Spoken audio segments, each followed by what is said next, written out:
हस्तिनापुर के राजमहलों में उस दिन हवा भी मानो सांस लेने से डर रही थी। गलियारों में गूंजने वाला सैनिकों के जूतों का दर्प मौन था।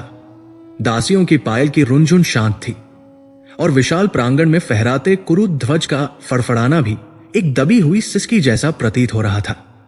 महाराज विचित्रवीर्य का पार्थिव शरीर अभी ठंडा भी नहीं पड़ा था और साम्राज्य के भविष्य पर बर्फीली खामोशी छा गई थी। मृत्यु कोई नई बात नहीं थी इस राजभवन के लिए। इसने सम्राटों को गिरते और उठते देखा था। इसने युद्ध की चीत्कारें भी सुनी थी और विजय के उत्सव भी देखे थे, परंतु ये मृत्यु भिन्न थी। ये केवल एक राजा की मृत्यु नहीं थी, ये एक वंश की संभावित मृत्यु का प्रारंभ थी। ये उस लौ का बुझना था जिसके बाद केवल अंधकार की आशंका थी। कुरु वंश का दीपक, हस्तिनापुर का सूर्य बिना किसी उत्तराधिकारी को जन्म दिए अस्त हो गया था। सिंहासन कक्ष के ठीक बाहर, जहां कुछ पहर पहले तक दरबारी और सामंत अपने राजा की एक झलक पाने को आतुर रहते थे, अब एक भयावह शून्यता पसरी थी। रत्नजड़ित मयूरासन जिस पर बैठकर कुरु वंश के प्रतापी राजाओं ने आर्यावर्त के भाग्य का निर्णय किया था, आज केवल पत्थर और स्वर्ण का एक निर्जीव ढेर लग रहा था। उसकी रिक्तता पूरे साम्राज्य की छाती पर एक भारी पत्थर की तरह बैठी थी, हर नागरिक की सांस में अटक रही थी। वो सिंहासन अब केवल एक आसन नहीं, बल्कि एक प्रश्न चिन्ह था, एक ऐसा घाव जो पूरे राष्ट्र को अपनी पीड़ा से करहाने पर विवश कर रहा था। और इस पीड़ा को सबसे गहराई से अनुभव कर रही थी दो स्त्रियां, जो कल तक इस साम्राज्य की महारानियां थी, आज विधवा थी। रानी अंबिका और अंबालिका। उनके कक्षों में विलाप का शोर नहीं था, बल्कि एक ऐसी चुप्पी थी जो किसी भी चीख से अधिक कर्णभेदी थी। श्वेत वस्त्रों में लिपटी उनकी काया किसी संगमरमर की मूर्ति सी जड़वत प्रतीत होती थी, पर भीतर भावनाओं का महासागर उफान पर था। उनके वस्त्रों से अधिक श्वेत उनका भविष्य था, कोरा और दिशाहीन। कल तक जिनके एक संकेत पर दासियों की सेना दौड़ पड़ती थी, आज वे स्वयं अपनी नियति के सामने असहाय खड़ी थी। अंबिका जो बड़ी थी, अपनी आंखों को शून्य में गाड़े बैठी थी। उनके आंसू कब के सूख चुके थे और अब केवल एक सूखी जलन भरी वेदना शेष थी। विचित्रवीर्य उनके लिए पति से अधिक एक कर्तव्य थे, एक ऐसा संबंध जिसे उन्होंने स्वीकारा था, निभाया था, पर उस कर्तव्य की परिणति यह होगी, इसकी उन्होंने कल्पना भी नहीं की थी। अब क्या? इस प्रश्न का कोई उत्तर नहीं था। अंबालिका छोटी और अधिक भावुक अपनी सिसकियों को अपने आंचल में दबाने का व्यर्थ प्रयास कर रही थी। उनके लिए यह क्षति व्यक्तिगत भी थी और सामाजिक भी।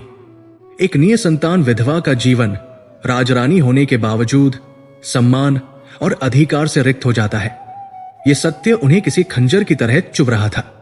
उनका जीवन, उनकी आकांक्षाएं, सब कुछ अपने पति की चिता के साथ ही भस्म हो गया था।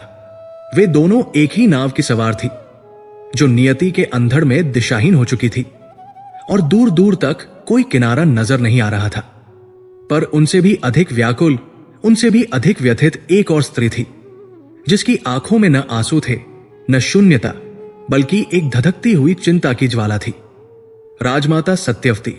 उनका कक्ष महल के सबसे ऊंचे शिखर पर था, जहां से संपूर्ण हस्तिनापुर दिखाई देता था। वो हस्तिनापुर जिसे उन्होंने अपना बनाया था, जिसके लिए उन्होंने अपना सर्वस्व दांव पर लगा दिया था। एक मछुआरे की बेटी से हस्तिनापुर की राजमाता बनने तक का उनका सफर महत्वाकांक्षा और दृढ़ संकल्प की गाथा थी। उन्हें आज भी यमुना का किनारा याद था, अपनी नाव की पतवार याद थी और अपने शरीर से आती मत्स्य गंध भी याद थी। उन्हें याद था महर्षि पराशर का आगमन और उनके जीवन का वह रहस्यमयी अध्याय, जिसके बाद वे केवल सत्यवती नहीं बल्कि गंधवती बन गई थी। फिर महाराज शांतनु का उनके प्रति आकर्षण, उनका अपने पिता दशराज के समक्ष रखा गया विवाह का प्रस्ताव और उस प्रस्ताव को स्वीकार करने के लिए सत्यवती की वो ऐतिहासिक शर्त कि उनका पुत्र ही हस्तिनापुर का उत्तराधिकारी बनेगा। उस एक शर्त ने इतिहास की धारा को मोड़ दिया था। उस एक शर्त ने देवव्रत को भीष्म बना दिया था। उन्हें एक ऐसी प्रतिज्ञा के बंधन में बांध दिया था जिसने आज इस संकट को जन्म दिया था। सत्यवती ने अपनी महत्वाकांक्षा को फलीभूत होते देखा था। उन्होंने अपने पुत्रों के लिए एक साम्राज्य सुरक्षित किया था। चित्रांगद और विचित्रवीर्य, उनके दोनों पुत्र सिंहासन पर बैठे। भीष्म एक प्रहरी की तरह, एक ढाल की तरह साम्राज्य की रक्षा करते रहे। सब कुछ उनकी योजना के अनुसार चल रहा था। पर नियति के अपने विधान होते हैं, वो किसी की योजना की मोहताज नहीं होती। पहले गंधर्वों के साथ युद्ध में चित्रांगद मारा गया, युवा और अविवाहित।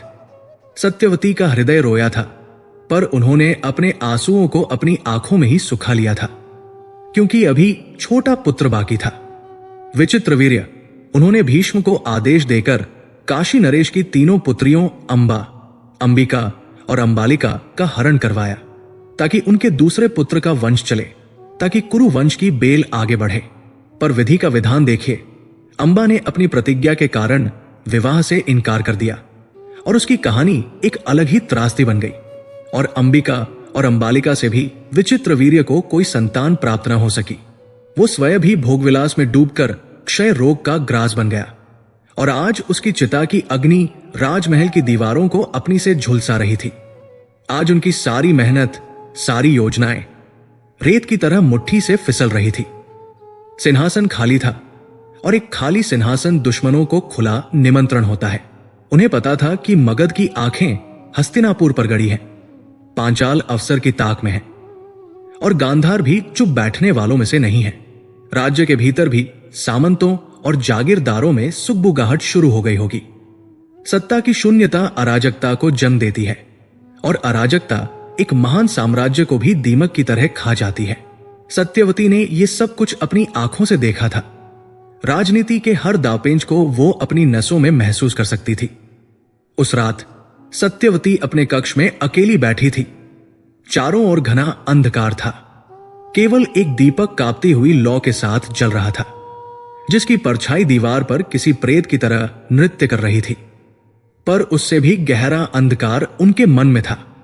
उनकी आंखों के सामने उनका पूरा जीवन चलचित्र की भांति घूम रहा था। यमुना के तट पर बिताया गया अलहड़ बचपन, फिर हस्तिनापुर की महारानी बनने का स्वप्न, उस स्वप्न को पूरा करने की कीमत, और आज उस कीमत की निरर्थकता। भीष्म, उनके मन में एक क्रोध की लहर उठी। वो महापुरुष, वो ज्ञानी, वो अजेय योद्धा आज अपनी प्रतिज्ञा के कारण असहाय और निरर्थक खड़ा था। यदि उन्होंने विवाह किया होता तो आज हस्तिनापुर के आंगन में उनके पुत्र खेल रहे होते। यदि उन्होंने सिंहासन संभाला होता तो कुरु वंश पर ये संकट के बादल कभी न मंडराते। पर नहीं, उन्हें तो अपनी प्रतिज्ञा निभानी थी, धर्म का पालन करना था। कैसा धर्म? सत्यवती ने मन ही मन सोचा, क्या एक प्रतिज्ञा पूरे वंश और साम्राज्य के भविष्य से बड़ी हो सकती है? क्या एक व्यक्ति का वचन लाखों प्रजाजनों की सुरक्षा से अधिक महत्वपूर्ण है? उन्होंने भीष्म को बुलाया भी था, उनसे आग्रह भी किया था कि वे अपनी प्रतिज्ञा तोड़ दें और अंबिका और अंबालिका से विवाह कर वंश को आगे बढ़ाएं। पर भीष्म पर्वत की तरह अड़िग रहे। मैं सत्य का त्याग नहीं कर सकता, माता, उन्होंने शांत किंतु दृढ़ स्वर में कहा था। सत्यवती का मन हुआ कि चीख पड़े कि उस सत्य को आग लगा दो जो तुम्हारे वंश को ही भस्म कर रहा है। पर वो चुप रही, क्योंकि वो जानती थी कि भीष्म को डिगाना असंभव है। समय बीतता जा रहा था। हर पल एक युग की तरह भारी था। महल के बाहर रात्रि के प्रहरी पहरा बदल रहे थे। उनकी पच्चाप सत्यवती के हृदय पर हथौड़ों की तरह पड़ रही थी। उन्होंने हर संभव समाधान पर विचार किया। क्या किसी योग्य सामंत के पुत्र को गोद ले लिया जाए? नहीं, ये गृह युद्ध को जन्म देगा। हर शक्तिशाली सामंत अपने पुत्र को सिंहासन का अधिकारी समझेगा और राज्य टुकड़ों में बंट जाएगा। क्या अंबिका और अंबालिका का पुनः विवाह करा दिया जाए?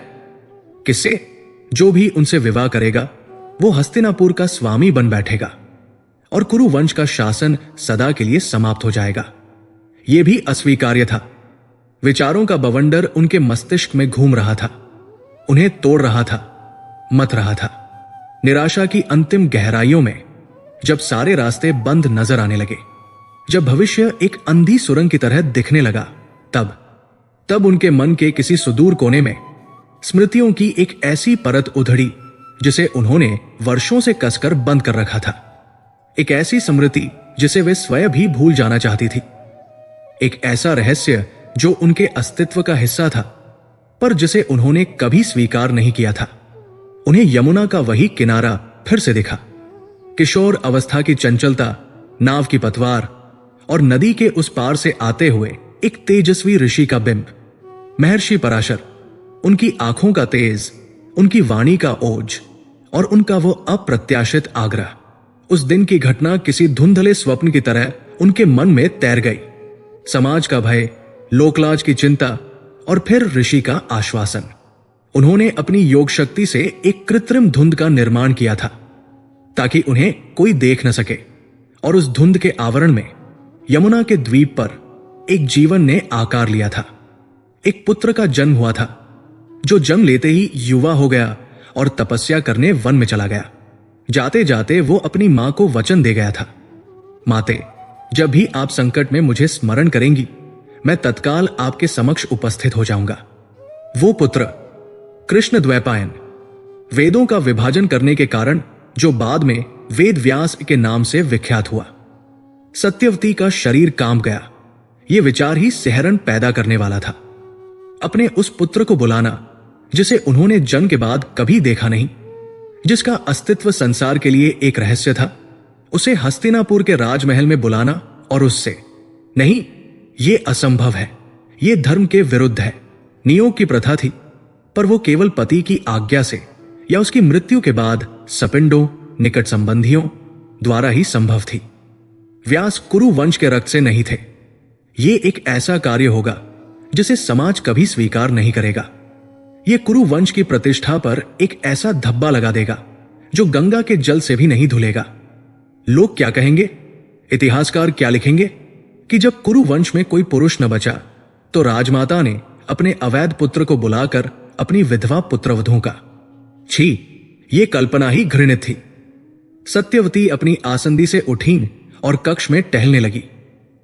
उनके पैरों की गति उनकी मानसिक उथल पुथल का प्रतिबिंब थी। एक ओर वंश को बचाने का राजधर्म था और दूसरी ओर नैतिकता और लोकलाज की दीवार। एक ओर हस्तिनापुर का सुनहरा भविष्य था और दूसरी ओर उनका कलंकित अतीत। वो किसका चुनाव करे? क्या वह अपने व्यक्तिगत सम्मान और अपनी पुत्रवधुओं की पवित्रता की रक्षा करे और पूरे साम्राज्य को विनाश की अग्नि में झोंक दे, या फिर वो धर्म और मर्यादा की सभी सीमाओं को लांघ जाए, स्वयं कलंकित हो, अपनी पुत्रवधुओं को एक अकल्पनीय पीड़ा दे ताकि कुरु वंश की मशाल जलती रहे? यह निर्णय एक राजमाता का निर्णय था। यह निर्णय एक मां का निर्णय था। यह निर्णय एक स्त्री का निर्णय था जिसके कंधों पर एक साम्राज्य का भार था। उन्होंने खिड़की से बाहर झांका। आकाश में तारे टिमटिमा रहे थे, वैसे ही निर्विकार जैसे वे सदियों से हस्तिनापुर के उत्थान और पतन को देखते आए थे। नीचे नगर सोया हुआ था, इस बात से अनभिज्ञ कि उनके भाग्य का निर्णय इस अकेली स्त्री के हाथों में है। उस मौन नगर को देखकर सत्यवती के भीतर का द्वंद्व समाप्त होने लगा। ये प्रजा, ये भूमि, ये सिंहासन, ये केवल उनका परिवार नहीं था, ये उनकी जिम्मेदारी थी। और जिम्मेदारी के सामने व्यक्तिगत भावनाएं, सम्मान और कलंक सब गौण हो जाते हैं। राजा का कोई व्यक्तिगत जीवन नहीं होता, उसका हर कर्म प्रजा के लिए होता है। उनके भीतर की मछुआरे की बेटी, जो हर परिस्थिति से लड़ना जानती थी, ने राजमाता की दुविधा पर विजय प्राप्त कर ली थी। जो दृढ़ संकल्प उन्हें यमुना के तट से हस्तिनापुर के सिंहासन तक लाया था, वही दृढ़ संकल्प आज फिर उनके चेहरे पर लौट आया। आंखों की ज्वाला में अब चिंता नहीं, निश्चय था। होठों की कंपकंपी में अब भय नहीं, एक कठोर आदेश को जन्म देने की तैयारी थी।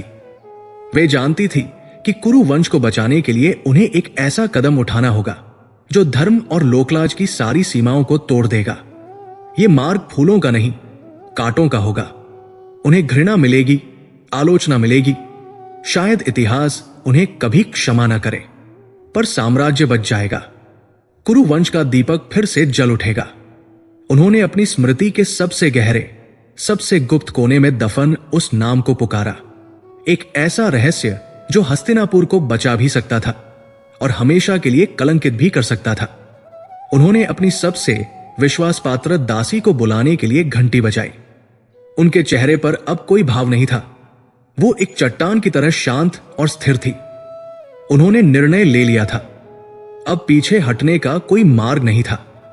कुरु वंश के भविष्य का बीज उनके अतीत के अंधकार में छिपा था और अब उस बीज को अंकुरित होने का समय आ गया था, चाहे इसके लिए मर्यादा की धरती को कितना ही क्यों न चीरना पड़े।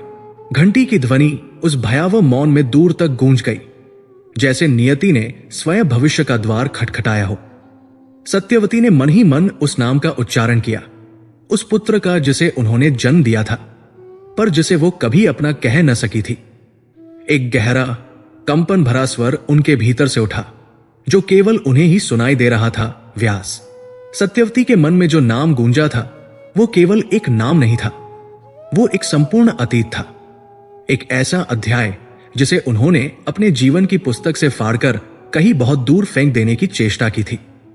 परंतु स्मृतियां राख नहीं होती, वे दबी हुई चिंगारियों की तरह होती है, जिन्हें संकट की एक फूंक ही फिर से दहकाने के लिए पर्याप्त होती है। उस गहन अंधकार और निराशा की घड़ी में हस्तिनापुर के राजसी कक्ष की दीवारें पिघलकर विलीन हो गई और सत्यवती स्वयं को एक बार फिर यमुना के कलकल करते तट पर खड़ा पा रही थी। वे अब राजमाता नहीं थी, उनके तन पर रेशमी वस्त्र और स्वर्ण आभूषण नहीं थे।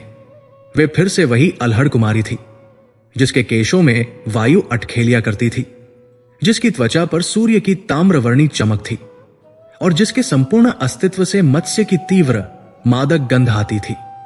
वो उनकी पहचान थी, उनका सत्य था, जिसे हस्तिनापुर के इत्र और चंदन भी पूरी तरह कभी दबा नहीं पाए थे।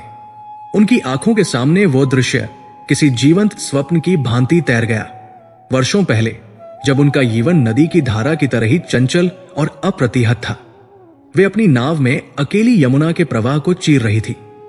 तभी दूसरे तट पर उन्हें एक तेजपुंज आकृति दिखाई दी थी। वे महर्षि पराशर थे। उनकी जटाएं आकाश की ओर उठ रही थी और उनकी आंखों में ब्रह्मांड के समस्त रहस्यों का ज्ञान समाया हुआ था। जब उन्होंने सत्यवती को पुकारा तो उनकी वाणी में कोई साधारण आग्रह नहीं, अपितु एक दैवीय आदेश का बल था। सत्यवती ने अपनी नाव किनारे लगाई। महर्षि ने उनके सौंदर्य की नहीं, अपितु उनके गर्भ में पलने वाली एक महान आत्मा की दिव्यता की बात की। उन्होंने एक ऐसे पुत्र के जन्म की भविष्यवाणी की जो ज्ञान और धर्म का प्रतीक बनेगा। उस क्षण की स्मृति आज भी सत्यवती के शरीर में एक सिहरन दौड़ा देती थी। एक कुमारी कन्या के लिए यह प्रस्ताव वज्रपात से कम नहीं था। लोकलाज, पिता का सम्मान, अपना भविष्य, सब कुछ दाव पर था। उन्होंने अपनी असरमत्ता जताई थी, अपनी विवशता गिनाई थी। तब महर्षि ने अपनी योग शक्ति का प्रदर्शन किया था। देखते ही देखते चारों ओर एक घना कुहासा छा गया था, एक ऐसा अभेद्य आवरण जिसने दिन में ही रात्रि का भ्रम उत्पन्न कर दिया था। उस कृत्रिम धुंध के एकांत में यमुना के मध्य एक द्वीप पर प्रकृति और ज्ञान का वो अलौकिक संगम हुआ था। वो मिलन वासना का नहीं, नियति का था। वो दो शरीरों का नहीं, दो उद्देश्यों का विलय था। और उस मिलन से उन्हें एक पुत्र की प्राप्ति हुई थी, जो किसी साधारण शिशु की तरह नहीं जन्मा था। वो जन्म से ही वेदों का ज्ञाता था। उसका तेज किसी सूर्य के समान था और उसकी आंखों में एक वयस की परिपक्वता और वैराग्य था। उस पुत्र का नाम था कृष्ण द्वैपायन, क्योंकि उसका वर्ण कृष्ण श्याम था और उसका जन्म एक द्वीप पर हुआ था। जन्म के तुरंत बाद वो बालक अपनी मां के चरणों में झुका था। उसकी वाणी में एक शिशु का रुदन नहीं, बल्कि एक सिद्ध पुरुष का गंभीर स्वर था। मां, मेरा जन्म एक विशेष उद्देश्य के लिए हुआ है। मुझे ज्ञान की साधना और धर्म की स्थापना के लिए तप करने जाना होगा। सत्यवती का हृदय उस क्षण मातृत्व की पीड़ा और विस्मय के दो पाटों के बीच पिस गया था। एक मां अपने नवजात शिशु को स्वयं से दूर कैसे कर सकती थी? उनके आंसू बह निकले थे। तब उस दिव्य बालक ने उनके आंसू पोंछते हुए उन्हें एक वचन दिया था, मां, मैं शरीर से दूर जा रहा हूं, पर आत्मा से सदैव आपके साथ रहूंगा। जब भी धर्म पर संकट आए या आपको मेरी व्यक्तिगत आवश्यकता हो, जब आपको लगे कि सारे मार्ग बंद हो चुके हैं और आप असहाय हैं, बस मन की पूरी शक्ति से मुझे स्मरण करना। मैं संसार के किसी भी कोने में हूं, किसी भी साधना में लीन हूं, सब कुछ छोड़कर तुरंत आपके समक्ष उपस्थित हो जाऊंगा। यह वचन एक आश्वासन था, एक सुरक्षा कवच जो उनके पुत्र ने उन्हें प्रदान किया था। इसके बाद वो बालक, जो अब एक तेजस्वी युवा का रूप ले चुका था, घने वनों की ओर तपस्या के लिए चला गया था। सत्यवती अकेली रह गई थी, अपने रहस्य और उस वचन के साथ। समय का प्रवाह सब कुछ बहाल ले गया। वे शांतनु की रानी बनी, हस्तिनापुर की महारानी बनी, फिर राजमाता बनी। चित्रांगद और विचित्र वीर्य के जन ने उन्हें उस पहले पुत्र की स्मृति को और भी गहरा दबाने का अवसर दे दिया। वो उनके जीवन का एक ऐसा कोना था जिसे वे स्वयं भी नहीं खोलना चाहती थी। कृष्ण द्वैपायन, जो अब तक अपने तप और वेदों के वर्गीकरण के महान कार्य के कारण वेद व्यास के नाम से विख्यात हो चुके थे, उनके लिए एक भूली हुई कहानी बन चुके थे। आज इतने वर्षों बाद हस्तिनापुर के सूने सिंहासन और अपनी विधवा पुत्रवधुओं के श्वेत वस्त्रों को देखते हुए सत्यवती को वही वचन याद आया। जैसे डूबते हुए को तिनके का सहारा मिलता है, वैसे ही उन्हें अपने उस भूले हुए पुत्र का स्मरण हुआ। व्यास उनकी अंतिम आशा थे, परंतु ये निर्णय लेना किसी अग्निपथ पर चलने से कम नहीं था। अपने पहले पुत्र का रहस्य उजागर करने का अर्थ था अपने ही चरित्र पर दुनिया के सामने सवाल उठवाना। इसका अर्थ था यह स्वीकार करना कि हस्तिनापुर की राजमाता का अतीत उतना निष्कलंक नहीं है जितना वह प्रतीत होता है। लोग कहेंगे कि एक मछुआरिन की बेटी अंततः अपनी जाति पर आ ही गई। उसके रक्त की पवित्रता पर प्रश्न उठाए जाएंगे। क्या हस्तिनापुर की प्रजा एक ऐसे व्यक्ति को स्वीकार करेगी जो कुरु वंश का रक्त नहीं बल्कि राजमाता के अतीत का रहस्य है? यह विचार उनके स्वाभिमान को किसी शूल की तरह चुभ रहा था। उन्होंने जीवन भर सम्मान और प्रतिष्ठा अर्जित की थी। क्या वे उसे अपने ही हाथों से धूल में मिला दे? नहीं, वे अकेली ये निर्णय नहीं ले सकती थी। इस निर्णय में उन्हें उस व्यक्ति की सहमति चाहिए थी जो इस वंश का सबसे बड़ा प्रहरी था, जो इस कुल की मर्यादा का सबसे बड़ा रक्षक था, भीष्म। उन्होंने कांपते हाथों से दासी को बुलाकर गंगा पुत्र भीष्म को तत्काल उपस्थित होने का संदेश भिजवाया। कुछ ही क्षणों में भीष्म अपनी धवल श्वेत वेशभूषा में उनके कक्ष में प्रविष्ट हुए।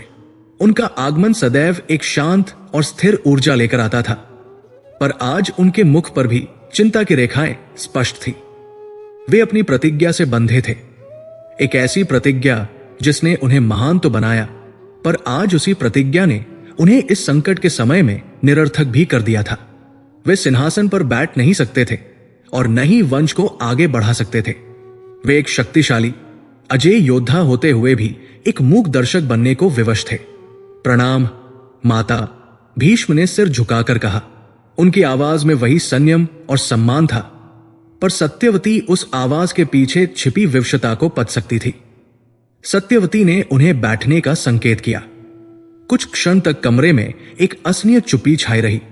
केवल दीपक की लौ कांप रही थी। अंत सत्यवती ने ही उस मौन को तोड़ा। उनकी आवाज में न कोई भूमिका थी, न कोई लागलपेट।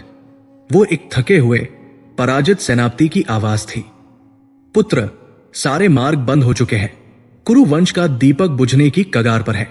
तुम्हारा धर्म, तुम्हारी प्रतिज्ञा, जिसका मैंने सदैव सम्मान किया है, आज उसी के कारण हमारा कुल समाप्त होने जा रहा है। भीष्म ने कोई उत्तर नहीं दिया। वे क्या कहते? ये एक ऐसा सत्य था जिससे वे स्वयं हर पल जूझ रहे थे। उनकी आंखें झुकी रहीं। सत्यवती ने आगे कहा, मैंने तुमसे आग्रह किया था कि तुम अपनी प्रतिज्ञा तोड़ दो और इन अभागी विधवाओं से विवाह कर कुल को एक उत्तराधिकारी दो, पर तुम अपने वचन पर दृढ़ रहे। मैं तुम्हारे धर्म का सम्मान करती हूं भीष्म, पर आज मैं तुमसे धर्म से भी बड़ी एक वस्तु की मांग करने आई हूं, कुल की रक्षा। भीष्म ने आंखें उठाकर अपनी सौतेली मां की ओर देखा। उनकी आंखों में प्रश्न था। कैसी रक्षा माता? अब कौन सा मार्ग शेष है? अब वो क्षण आ गया था। सत्यवती ने एक गहरी सांस ली, जैसे वे किसी गहरे समुद्र में गोता लगाने जा रही हों, जहां से शायद वे सम्मान के साथ वापस न लौट पाए। उन्होंने अपनी दृष्टि भीष्म की आंखों में सीधी डाली और धीमी स्थिर आवाज में बोलना शुरू किया। उन्होंने भीष्म को अपने अतीत की वो पूरी कहानी सुनाई जिसे आज तक किसी ने नहीं सुना था। यमुना का तट, महर्षि पराशर का आगमन, उनका आग्रह, धुंध का आवरण और एक पुत्र का जन्म। उन्होंने उस पुत्र के वचन के बारे में भी बताया। जैसे जैसे सत्यवती बोलती जा रही थी, भीष्म का शांत चेहरा भी विचलित हो गया। उनके भावहीन मुख पर पहली बार विस्मय, अविश्वास और गहरे आघात के भाव एक साथ उभर आए। गंगापुत्र, जिन्होंने संसार के सारे रहस्य जाने थे, जो त्रिकालदर्शी माने जाते थे, वे अपनी ही मां के जीवन के इस सबसे बड़े रहस्य से अनभिज्ञ थे। जब सत्यवती ने अपनी योजना बताई कि वे व्यास का आह्वान कर उन्हें नियोग की विधि द्वारा अंबिका और अंबालिका से पुत्र उत्पन्न करने के लिए कहेंगी, तो भीष्म अपनी जगह से लगभग खड़े हो गए। उनका शांत चेहरा क्रोध और पीड़ा से तमतमा उठा। माता, ये आप क्या कह रही हैं? उनकी आवाज में गर्जना थी। ये घोर अधर्म है। नियोग की विधि केवल पति के सपिंडों, कुल के निकट संबंधियों के लिए है। महर्षि व्यास कुरु वंश के रक्त से नहीं है। ये परंपरा के विरुद्ध है, मर्यादा के विरुद्ध है। इस कार्य से उत्पन्न संतान को कुरु वंश का उत्तराधिकारी कैसे माना जा सकता है? संसार हम पर थूकेगा, इतिहास हमें कलंकित कहेगा। भीष्म का क्रोध स्वाभाविक था। वे धर्म और मर्यादा के साक्षात स्वरूप थे। उनके लिए यह विचार ही असहनीय था। सत्यवती उनके इस विस्फोट के लिए तैयार थी। वे शांत रही। जब भीष्म का आवेग कुछ कम हुआ तो उन्होंने उतनी ही दृढ़ता से उत्तर दिया, और जब कुल का ही विनाश हो जाए भीष्म, तब धर्म और मर्यादा का क्या करोगे? जब सिंहासन पर शत्रु का अधिकार हो जाएगा, तब कुरु वंश की परंपराओं को कौन निभाएगा? जब यह साम्राज्य ही नहीं रहेगा तो इतिहास लिखने वाला कौन होगा? बताओ मुझे पुत्र, जब एक तरफ कुल का पूर्ण विनाश हो और दूसरी तरफ एक अप्रिय धर्म विरुद्ध लगने वाला निर्णय, तो एक शासक को क्या चुनना चाहिए? सत्यवती के इन प्रश्नों ने भीष्म को निरुत्तर कर दिया। यह केवल तर्क नहीं था, यह राजधर्म की सबसे कटु और यथार्थवादी व्याख्या थी। भीष्म के भीतर एक द्वंद्व छिड़ गया। एक ओर उनका व्यक्तिगत धर्म, उनकी मान्यताएं, उनकी आत्मा की शुचिता थी, और दूसरी ओर उनके पिता के कुल की रक्षा का कर्तव्य था। लाखों प्रजाजनों के भविष्य की जिम्मेदारी थी। उन्हें पहली बार यह अनुभव हुआ कि उनकी महान प्रतिज्ञा, जिस पर वे इतना गर्व करते थे, आज कितनी खोखली और स्वार्थी प्रतीत हो रही थी।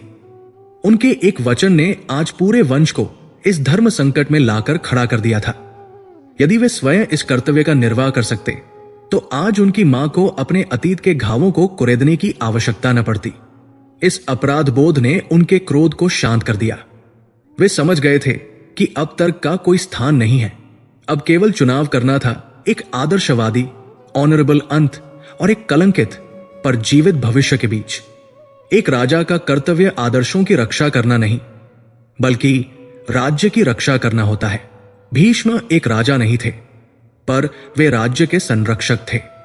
एक लंबी भारी चुप्पी के बाद भीष्म ने थके हुए कदमों से अपनी मां के चरणों में बैठकर अपना सिर उनके पैरों पर रख दिया। यह केवल एक प्रणाम नहीं था, यह उनकी हार की स्वीकृति थी। यह उनके आदर्शों का समर्पण था। यह इस बात की सहमति थी कि कभी कभी वंश को बचाने के लिए मर्यादा को तोड़ना ही सबसे बड़ा धर्म बन जाता है। उन्होंने एक शब्द भी नहीं कहा, बस सिर झुकाकर अपनी मौन सहमति दे दी। उसी क्षण सत्यवती को लगा जैसे उनके कंधों से एक पहाड़ का बोझ हट गया हो। भीष्म की सहमति प्राप्त करना सबसे कठिन चरण था। अब उन्हें कोई नहीं रोक सकता था। उन्होंने भीष्म को उठने का संकेत दिया और स्वयं अपनी आसंदी पर बैठ गई। उन्होंने अपनी आंखें बंद कर ली। बाहर की दुनिया, राजमहल का वैभव, भीष्म की उपस्थिति, सब कुछ उनके लिए शून्य हो गया। उन्होंने अपनी चेतना को शरीर के बंधन से मुक्त किया और उसे अपनी स्मृति की गहराइयों में उतारा। वे फिर से यमुना के उसी द्वीप पर पहुंच गई जहां उन्होंने अपने पुत्र को अंतिम बार देखा था। उन्होंने उसके तेजस्वी मुख का स्मरण किया, उसकी गंभीर आंखों का ध्यान किया और उसके द्वारा दिए गए वचन के एक एक शब्द को याद किया। फिर उन्होंने अपनी पूरी आत्मिक शक्ति से अपनी संपूर्ण मातृत्व की पीड़ा और अपनी राजसी विवशता को समेटकर एक मौन किंतु तीव्र पुकार अपने हृदय से भेजी। वो पुकार शब्दों की नहीं, भावना की थी। वो एक मां की अपने पुत्र के लिए लगाई गई गुहार थी। महल में किसी ने कुछ नहीं देखा, किसी ने कुछ नहीं सुना। भीष्म स्तब्ध खड़े देखते रहे कि सत्यवती का चेहरा ध्यान की अवस्था में कैसे शांत और दृढ़ हो गया था। पर उस कक्ष के बाहर प्रकृति ने उस अदृश्य आह्वान को महसूस किया। राजमहल के नीचे बहती गंगा की लहरों में एक अनजानी हलचल हुई, जैसे किसी ने शांत जल में एक भारी पत्थर फेंक दिया हो। रात्रि के सन्नाटे में पेड़ों के पत्ते बिना हवा के सरसराने लगे। हस्तिनापुर की सीमाओं के पार घने जंगलों और ऊंचे पर्वतों की ओर वो अदृश्य पुकार एक आध्यात्मिक तरंग की तरह यात्रा करने लगी, अपने उस गंतव्य की खोज में जहां एक महायोगी संसार से विरक्त होकर समाधि में लीन था। वचन दिया जा चुका था और अब उसे निभाने का समय आ गया था। सत्यवती की आत्मिक पुकार ब्रह्मांड के सन्नाटे में खो नहीं गई थी। वो एक तीर की तरह निकली थी जो अपने लक्ष्य को भेदना जानती थी। अगले दिन की सुबह हस्तिनापुर के लिए किसी अन्य दिन की तरह ही उदित हुई, पर हवा में एक अनकही प्रतीक्षा थी, एक अनजाना भारीपन था।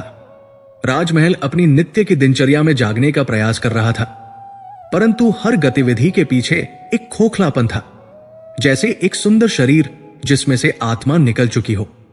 महाराज विचित्रवीर्य की मृत्यु के बाद पहली बार राजसभा जुड़ने जा रही थी, इसलिए नहीं कि कोई निर्णय लेना था, बल्कि इसलिए कि राज्य को यह दिखाना आवश्यक था कि केंद्र अभी भी विद्यमान है, भले ही केंद्र का सिंहासन रिक्त हो। भीष्म श्वेत वस्त्रों में एक मौन पर्वत की भांति अपने आसन पर बैठे थे। उनकी आंखें झुकी हुई थी, पर उनका मन अशांत था। पिछली रात्रि की घटना ने उनके धर्म और कर्तव्य की नींव को हिलाकर रख दिया था। वे एक ऐसे रहस्य के भागीदार बन चुके थे जो उनके कुल को बचा तो सकता था, पर उनकी आत्मा को सदैव के लिए भारग्रस्त कर गया था। अन्य मंत्रीगण, सामंत और दरबारी फुसफुसा रहे थे। उनकी आंखों में भविष्य को लेकर चिंता और अनिश्चितता थी। वे समाधान चाहते थे, पर समाधान देने वाला कोई नहीं था। राजमाता सत्यवती अपने स्थान पर किसी पत्थर की मूर्ति की तरह निश्चल बैठी थी। उनके चेहरे पर अब कोई भावना नहीं थी, केवल एक फौलादी निश्चय था जो किसी भी तूफान का सामना करने को तैयार था। सभा की कार्यवाही निरर्थक और दिशाहीन चल रही थी। एक मंत्री राजस्व की बात कर रहा था, दूसरा सीमा की सुरक्षा पर चिंता व्यक्त कर रहा था, पर सब जानते थे कि जब तक उत्तराधिकारी का प्रश्न हल नहीं होता, ये सब बातें बेमानी हैं। तभी उस औपचारिक और दमघोंटू माहौल में एक व्यवधान उत्पन्न हुआ। सभा के विशालकाय नक्काशीदार कपाटों पर तैनात प्रहरियों के भालों में एक कंपन हुआ।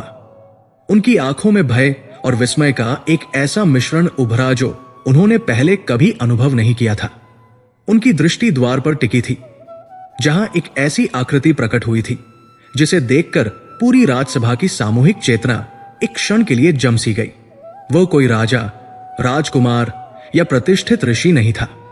वो सभ्यता का प्रतीक नहीं, बल्कि स्वयं प्रकृति का एक आदिम, अंग और भयावह स्वरूप था, जो मनुष्य के बनाए नियमों और महलों की सीमाओं को तोड़कर भीतर चला आया था।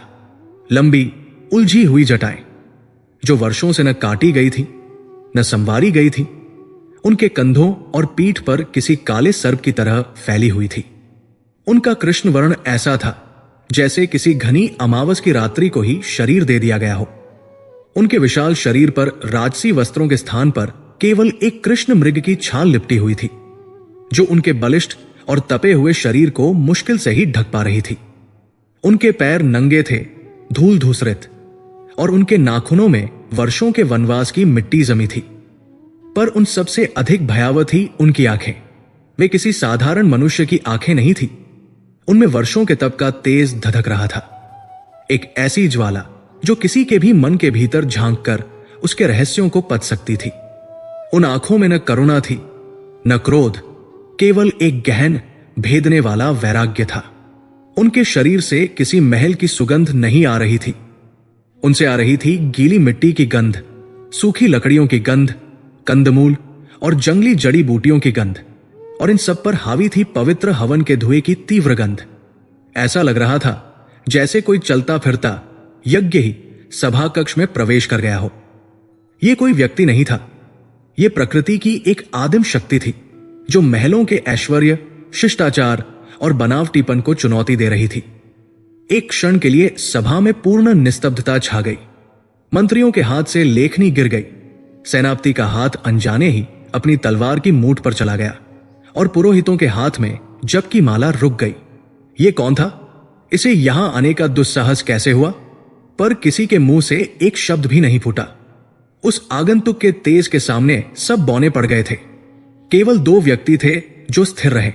भीष्म, जिन्होंने अपना सिर झुका लिया था क्योंकि वे जानते थे कि ये कौन है, और राजमाता सत्यवती, जो अपनी आसंदी से उठीं। उस जटाधारी तपस्वी ने सभा में उपस्थित किसी अन्य व्यक्ति पर दृष्टि नहीं डाली। उनकी धधकती हुई आंखें सीधे अपनी मां पर जाकर टिक गई। मां और बेटे का वो मिलन किसी साधारण मिलन जैसा नहीं था। उसमें वर्षों के बिछोह का कोई भावुक रुदन नहीं था, कोई ममतामयी आलिंगन नहीं था। वो 2 शक्तियों का मिलान था, एक राजसी और दूसरी आध्यात्मिक। ये गंभीर था, उद्देश्यपूर्ण था। व्यास ने एक कदम भी आगे नहीं बढ़ाया। वे द्वार पर ही खड़े रहे, जैसे वे ये बताना चाहते हों कि वे इस महल का हिस्सा नहीं हैं। वे केवल एक उद्देश्य के लिए यहां आए हैं। सत्यवती धीमी गति से चलती हुई उनके निकट गई। पूरी सभा अपनी सांस रोके देख रही थी। राजमाता उस भयावह तपस्वी के सामने जाकर रुकी। उन्होंने अपने पुत्र को प्रणाम नहीं किया, न ही उसे आशीर्वाद दिया। उन्होंने एक रानी की तरह, एक याचिकाकर्ता की तरह अपनी बात रखी। उनकी आवाज दृढ़ और स्पष्ट थी। आपका स्वागत है महर्षि। हस्तिनापुर आपका आभारी है कि आपने मेरी पुकार सुनी। व्यास की आवाज किसी गहरी गुफा से आती हुई प्रतिध्वनि जैसी थी, भारी, गंभीर और भावनाओं से रहित। आपने संकट में स्मरण किया था, माते, वचन के अनुसार मैं उपस्थित हूं। कहिए, कुरुवंश पर ऐसा क्या धर्म संकट आ पड़ा है कि आपको वनवासी पुत्र का स्मरण करना पड़ा? उनकी वाणी में माता शब्द का संबोधन तो था, पर उसमें कोई व्यक्तिगत स्नेह नहीं, केवल एक तथ्य की स्वीकृति थी। सत्यवती को एक क्षण के लिए पीड़ा का अनुभव हुआ, पर उन्होंने उसे अपने चेहरे पर आने नहीं दिया। उन्होंने संक्षेप में किंतु पूरी गंभीरता के साथ सिंहासन के संकट के बारे में बताया। विचित्र वीर्य की निय संतान मृत्यु, उत्तराधिकारी का अभाव, शत्रुओं का भय और वंश के विनाश की आशंका। उन्होंने बताया कि किस प्रकार भीष्म अपनी प्रतिज्ञा से बंधे हैं और कोई अन्य मार्ग शेष नहीं है। उन्होंने अपनी आंखों से ही व्यास को यह संकेत भी दे दिया कि यहां उपस्थित कोई भी व्यक्ति उनके जन्म का रहस्य नहीं जानता। मैंने आपको इसलिए नहीं बुलाया है कि आप सिंहासन पर बैठें। सत्यवती ने अपनी बात समाप्त करते हुए कहा, मैं आपसे इस कुल को बचाने की प्रार्थना करती हूं। मैं आपसे कुरु वंश के लिए एक भीख मांगती हूं, पुत्र। महर्षि व्यास ने अपनी मां की पूरी बात धैर्य से सुनी। उनके चेहरे पर कोई भाव नहीं बदला। वे किसी योगी की तरह अविचलित रहे। जब सत्यवती चुप हो गई तो उन्होंने अपनी दृष्टि पूरी सभा पर घुमाई। उनकी दृष्टि का तेज इतना प्रचंड था कि बड़े बड़े योद्धाओं और मंत्रियों ने अपनी आंखें झुका ली। फिर उन्होंने अपनी मां की ओर देखकर उस गूढ़ और प्राचीन परंपरा का नाम लिया, जिसे केवल विशेष और आपातकालीन परिस्थितियों में ही शास्त्र अनुमति देते थे, नियोग। माते, उनकी आवाज पूरे सभा कक्ष में गूंज गई। शास्त्रों में ऐसी विषम परिस्थितियों के लिए एक विधान है। जब पति निय संतान मर जाए और कुल का नाश हो रहा हो, तो उसकी पत्नी अपने देवर या कुल के किसी सपिंड से गर्भ धारण कर सकती है। चूंकि यहां कोई योग्य सपिंड उपस्थित नहीं है और संकट असाधारण है, आते एक विद्वान तपस्वी ब्राह्मण को भी इस कार्य के लिए नियुक्त किया जा सकता है। मैं आपके आदेश का पालन करूंगा। फिर उन्होंने जो कहा, उसने इस कार्य के स्वरूप को पूरी तरह स्पष्ट कर दिया। किंतु यह स्मरण रहे, उनकी आवाज और भी गंभीर हो गई। यह भोग नहीं, एक धर्म यज्ञ होगा। यह वासना की पूर्ति नहीं, कर्तव्य का निर्वाह होगा। मैं केवल इस कुल को उत्तराधिकारी देने के पवित्र कर्तव्य का पालन करूंगा। मेरे तेज से रानियों के गर्भ में जो बीज स्थापित होगा, उससे उत्पन्न हुई संतान महाराज विचित्र वीर्य की ही कहलाएगी। उस पर मेरा कोई अधिकार नहीं होगा। मैं केवल एक माध्यम हूं, नियति के विधान को पूरा करने का एक उपकरण। यह घोषणा सुनकर सभा में एक दबी हुई सनसनी फैल गई। कुछ लोगों ने इसे धर्म सम्मत माना, तो कुछ के चेहरे पर घृणा और अस्वीकृति के भाव थे। परंतु भीष्म और सत्यवती की उपस्थिति में किसी ने कुछ कहने का साहस नहीं किया। यह समाचार जब अंतःपुर में पहुंचा तो मानो वज्रपात हो गया। रानियां अंबिका और अंबालिका, जो अब तक अपने पति के शोक में डूबी हुई थी, इस निर्णय को सुनकर भय और घृणा से कांप उठीं। उन्हें दासियों द्वारा बताया गया कि राजमाता ने वंश को बचाने के लिए एक तपस्वी को बुलाया है और उन्हें उस तपस्वी के साथ, यह विचार ही उनके लिए असहनीय था। वे काशी की राजकुमारियां थी। उन्होंने अपना पूरा जीवन ऐश्वर्य, कोमलता और सौंदर्य के बीच बिताया था। उनके पति विचित्र वीर्य भले ही रोगी थे, पर वे सुंदर और राजसी थे, और अब उन्हें इस भयंकर दिखने वाले जंगली तपस्वी के साथ शयन करने का आदेश दिया जा रहा था, जिसकी जटाओं में शायद कीड़े हों, जिसके शरीर से पसीने और धुएं की गंध आती हो, जिसकी आंखें किसी जानवर की तरह धधकती हों। वे रोती हुई अपनी सास सत्यवती के कक्ष में पहुंची। नहीं माते, ये अन्याय है, ये अधर्म है, अंबिका ने चीत्कार की। हम अपने पति के शोक में हैं और आप हमें किसी परपुरुष को सौंपने की बात कर रही है, वो भी ऐसा पुरुष जो देखने में किसी दैत्य से कम नहीं है। हम ऐसा पाप नहीं कर सकती। इससे तो अच्छा है कि हम अपने पति के साथ ही सती हो जाती। अंबालिका तो भय से ठीक से बोल भी नहीं पा रही थी। उसका पूरा शरीर कांप रहा था। वो केवल रोए जा रही थी। हम मर जाएंगे माते, पर यह घोर अपमान नहीं सहेंगे। यदि ये कोई और समय होता तो शायद सत्यवती के भीतर की सास या मां पिघल जाती। वे उनकी पीड़ा को समझती, उन्हें सांत्वना देती, पर इस क्षण सत्यवती के भीतर केवल एक रानी जीवित थी, एक ऐसी शासक जिसे अपने राज्य को बचाने के लिए कठोरतम निर्णय लेने थे। उनकी आंखों में अब ममता का लेश मात्र भी नहीं था। उनमें एक रानी का कठोर शीतल निश्चय था, जो किसी भी भावना को अपने मार्ग की बाधा नहीं बनने दे सकता था। उन्होंने अपनी पुत्रवधुओं के आंसुओं और चीत्कारों को कोई महत्व नहीं दिया। उनकी आवाज किसी तीखे खंजर की तरह उस कक्ष के मौन को चीर गई। चुप हो जाओ। उनके इस एक शब्द में इतना अधिकार और इतनी कठोरता थी कि दोनों रानियां सहम कर चुप हो गई। यह कोई निवेदन नहीं है जिसे तुम अस्वीकार कर सको, सत्यवती ने आगे कहा। उनकी आंखें अंगारों की तरह जल रही थी। यह हस्तिनापुर की राजमाता का आदेश है। तुम दोनों को यहां रानी बनाकर लाया गया था, इस कुल को उत्तराधिकारी देने के लिए। तुम्हारा पति वो कर्तव्य पूरा नहीं कर सका, पर तुम्हारा कर्तव्य अभी समाप्त नहीं हुआ है। कुरु वंश का भविष्य तुम्हारे हाथों में है, तुम्हारे गर्भ में है। तुम्हारा शरीर अब केवल तुम्हारा नहीं है, वो इस राज्य की धरोहर है। तुम अपने व्यक्तिगत सुख दुख और भावनाओं को इस महायज्ञ में आहूत कर दोगी। महर्षि व्यास कोई साधारण पुरुष नहीं, वे एक सिद्ध योगी है। ये कोई भोग नहीं, एक अनुष्ठान होगा। तुम दोनों इस अनुष्ठान के लिए स्वयं को तैयार करो। सत्यवती के स्वर में कोई गुंजाइश नहीं थी, कोई विकल्प नहीं था। ये एक अंतिम घोषणा थी। अंबिका और अंबालिका ने अपनी सास की आंखों में देखा और समझ गई कि अब प्रार्थना या विरोध का कोई अर्थ नहीं है। वे एक चक्रव्यूह में फंस चुकी थी, जहां से निकलने का कोई मार्ग नहीं था।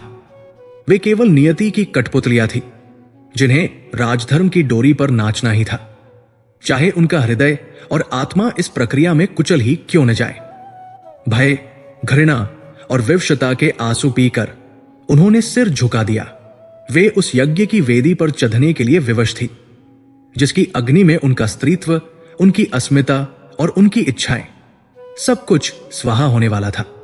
हस्तिनापुर के राजमहल में उस रात उत्सव नहीं, एक गूढ़, मौन और भयावह अनुष्ठान की तैयारी थी। जहां सामान्य रातों में वीणा के स्वर गूंजते थे, आज वहां केवल वेद मंत्रों का धीमा गंभीर पाठ हो रहा था, जो किसी उत्सव के लिए नहीं बल्कि किसी यज्ञ की तैयारी जैसा लग रहा था। गलियारों में जलने वाले सहस्रों दीपकों के स्थान पर आज केवल कुछ चुनिंदा मशालें जल रही थी, जो दीवारों पर लंबी कांपती हुई परछाइयां बना रही थी। मानो महल की आत्मा स्वयं भय से सिहर रही हो। हवा में इत्र और पुष्पों की सुगंध नहीं, बल्कि घी, समिधा और पवित्र जड़ी बूटियों के जलने की तीव्र, पवित्र किंतु उतनी ही भारी गंध व्याप्त थी। हर ओर भय और अनिश्चितता का एक अपरिभाषित कोहरा छाया हुआ था। दास दासियां अपने काम चुपचाप कर रहे थे। उनकी आंखों में एक दूसरे से मिलने का साहस नहीं था। वे जानते थे कि आज रात जो होने जा रहा है वो इतिहास में पहले कभी नहीं हुआ था और शायद फिर कभी ना हो। वे एक रानी को सुसज्जित नहीं कर रहे थे, वे एक बलि के पशु को यज्ञवेदी के लिए तैयार कर रहे थे। इस पूरे मौन प्रहसन के केंद्र में थी राजमाता सत्यवती। वे किसी मां या सास की तरह चिंतित नहीं, बल्कि किसी कठोर यज्ञ पुरोहित की तरह अविचल थी। उन्होंने व्यक्तिगत रूप से हर तैयारी का निरीक्षण किया था। जिस कक्ष को महर्षि व्यास के लिए चुना गया था उसे गंगा जल से धोकर पवित्र किया गया था। उसमें से समस्त राजसी वैभव हटा दिया गया था। केवल एक कुश का आसन, एक जल का पात्र और एक दीपक ही शेष था। यह राजमहल के भीतर जंगल का एक टुकड़ा था, एक पवित्र स्थान जो किसी भी प्रकार के सांसारिक मोह से अछूता था। और फिर उन्होंने अपनी बड़ी पुत्रवधू अंबिका को बुलवाया। काशी की वो गौरवर्णी राजकुमारी जो कल तक हस्तिनापुर की महारानी थी, आज एक श्वेत वस्त्र में लिपटी किसी भयभीत कपोती की तरह कांप रही थी। उसे दासियों ने स्नान कराया था, पर वो जल की शीतलता नहीं बल्कि अपमान की अग्नि में जल रही थी। उसे कोई आभूषण नहीं पहनाया गया था, क्योंकि आज रात वो एक पत्नी नहीं, केवल एक माध्यम थी, एक ऐसा पात्र जिसे वंश की बेल को आगे बढ़ाने के लिए अपना सर्वस्व अर्पित करना था। रानी अंबिका को जब व्यास के कक्ष की ओर ले जाया जाने लगा तो हर कदम उनके लिए एक बोझ लग रहा था। उनका हृदय इतनी जोर जोर से धड़क रहा था कि उन्हें लग रहा था कि उनकी पसलियां टूट जाएंगी और वो बाहर निकल आएगा। वो लंबा अंधकारमय गलियारा उन्हें यमलोक के मार्ग जैसा प्रतीत हो रहा था। हर मशाल की लौ उन्हें किसी चिता की अग्नि की तरह दिख रही थी। वे अपने मन में अपने मृत पति विचित्र वीर्य का स्मरण करने का प्रयास कर रही थी, पर उनके स्थान पर केवल उस जटाधारी भयावह तपस्वी का चेहरा उभर रहा था जिसे उन्होंने दिन में राजसभा में देखा था। उनका मन चीत्कार करना चाहता था, विद्रोह करना चाहता था, भाग जाना चाहता था, पर उनके पैर राजमाता के आदेश की अदृश्य बेड़ियों से जकड़े हुए थे। वे जानती थी कि अब कोई वापसी नहीं है। अंततः वो कक्ष के द्वार पर पहुंची। दासियां उन्हें वहां छोड़कर किसी प्रेत की तरह अंधेरे में विलीन हो गई। अब वे अकेली थी। कांपते हाथों से उन्होंने भारी लकड़ी के कपाट को धकेला। भीतर कक्ष के केंद्र में केवल एक दीपक टिमटिमा रहा था। उस मंद कांपते हुए प्रकाश में जो दृश्य उन्होंने देखा वो उनके जीवन का सबसे भयानक दृश्य था। कुश के आसन पर महर्षि व्यास पद्मासन में बैठे थे। उनकी आंखें बंद थी। वे ध्यान में लीन थे, पर उनके शरीर से एक ऐसी आदिम अपरिष्कृत ऊर्जा निकल रही थी जिसे महल के कोमल वातावरण में पली बढ़ी अंबिका सहन नहीं कर सकी। दीपक की लौ से उनकी जटाओं की परछाई दीवार पर किसी सहस्त्रफनों वाले नाग की तरह नृत्य कर रही थी। उनका कृष्ण वर्ण उस अंधेरे में और भी गहरा गया था, मानो वे स्वयं अंधकार से ही बने हों। उनकी तपी हुई त्वचा पर स्वेद की बूंदें दीपक के प्रकाश में जुगनुओं की तरह चमक रही थी। जैसे ही अंबिका ने कक्ष में प्रवेश किया, व्यास ने धीरे धीरे अपनी आंखें खोली और उन आंखों को देखते ही अंबिका का रक्त जम गया। वे किसी मनुष्य की आंखें नहीं थी। उनमें वर्षों के एकांत तप का तेज था, एक ऐसी ज्वाला जो किसी भी सांसारिक वस्तु को देखकर भस्म कर सकती थी। उन आंखों में न कोई भाव था, न कोई इच्छा, केवल एक गहन भेदने वाली उदासीनता थी। वो एक ऐसे व्यक्ति की दृष्टि थी जो स्त्री और पुरुष के भेद से परे हो चुका था, जिसके लिए यह कार्य केवल एक आध्यात्मिक कर्तव्य था। परंतु अंबिका के लिए यह किसी दैत्य का सामना करने जैसा था। उनकी चीख उनके गले में ही अटक गई। उनका मस्तिष्क सुन्न हो गया। उनके शरीर ने सोचना समझना बंद कर दिया। आत्मरक्षा की एक आदिम प्रवृत्ति ने उनके पूरे अस्तित्व पर अधिकार कर लिया। उन्होंने बचने का एकमात्र उपाय अपनाया जो उन्हें उस क्षण सूझा। उन्होंने भय के मारे कसकर अपनी आंखें बंद कर ली, इतनी कसकर कि उनकी पलकों के पीछे दर्द होने लगा। उन्होंने स्वयं को एक अंधकार के किले में कैद कर लिया, ये कल्पना करते हुए कि यदि वे उसे नहीं देखेंगी तो वो अस्तित्व में ही नहीं रहेगा। महर्षि व्यास अपने आसन से उठे। उन्होंने कोई शब्द नहीं कहा। यह एक मौन अनुष्ठान था। उन्होंने नियोग की प्रक्रिया को एक यज्ञ की आहुति की तरह ही पूर्ण किया, पूरी तरह निर्लिप्त, पूरी तरह कर्तव्यनिष्ठ। परंतु अंबिका उस पूरे समय पत्थर की मूर्ति बनी रही। उनकी आंखें एक क्षण के लिए भी नहीं खुली। उन्होंने उस तपस्वी के स्पर्श को नहीं, बल्कि अपनी मृत्यु के आलिंगन को महसूस किया। उन्होंने अपने शरीर को अपने मन से अलग कर दिया, उसे एक निर्जीव वस्तु की तरह छोड़ दिया, जबकि उनकी चेतना भय के गहरे काले सागर में डूबती चली गई। वो उनके जीवन का सबसे लंबा, सबसे अंधकारमय युग था, जो उन्होंने अपनी बंद आंखों के पीछे बिताया। जब नियोग की प्रक्रिया पूरी हुई, व्यास बिना एक शब्द कहे, बिना एक क्षण रुके कक्ष से बाहर आ गए। वे वैसे ही शांत और निर्लिप्त थे जैसे वे भीतर गए थे। बाहर गलियारे में राजमाता सत्यवती एक व्याकुल सिन्नी की तरह टहल रही थी, प्रतीक्षा कर रही थी। जैसे ही उन्होंने व्यास को बाहर आते देखा, वे दौड़कर उनके पास पहुंची। उनकी आंखों में केवल एक ही प्रश्न था, क्या मेरा कुल बच गया? क्या मेरा वंश आगे बढ़ेगा? व्यास ने अपनी मां की ओर देखा। उनकी आंखों में न सफलता का हर्ष था, न विफलता का दुख। वे केवल एक संदेशवाहक थे, जो नियति का संदेश सुनाने आए थे। उन्होंने शांत, गंभीर स्वर में कहा, मां, आपका मनोरथ पूर्ण होगा। अंबिका के गर्भ से कुरु वंश का उत्तराधिकारी जन्म लेगा। वो अद्भुत पराक्रमी होगा, उसमें 100 हाथियों का बल होगा। वो शास्त्रों का ज्ञाता होगा और एक महान शासक बनने के सभी गुण उसमें होंगे। सत्यवती की आंखों में आशा की एक किरण चमकी। उनका चेहरा खिल उठा। धन्यवाद पुत्र, तुमने। परंतु व्यास ने उन्हें बीच में ही टोक दिया। उनका स्वर पहले जैसा ही गंभीर बना रहा, किंतु इस एक शब्द ने सत्यवती के हृदय में उठती हुई खुशी की लहर को वही रोक दिया। किंतु एक बाधा है। नियोग की प्रक्रिया के समय रानी अंबिका ने भय के कारण अपनी आंखें कसकर बंद कर ली थी। उसने मेरे तेज को, इस यज्ञ की पवित्र अग्नि को देखने का साहस नहीं किया।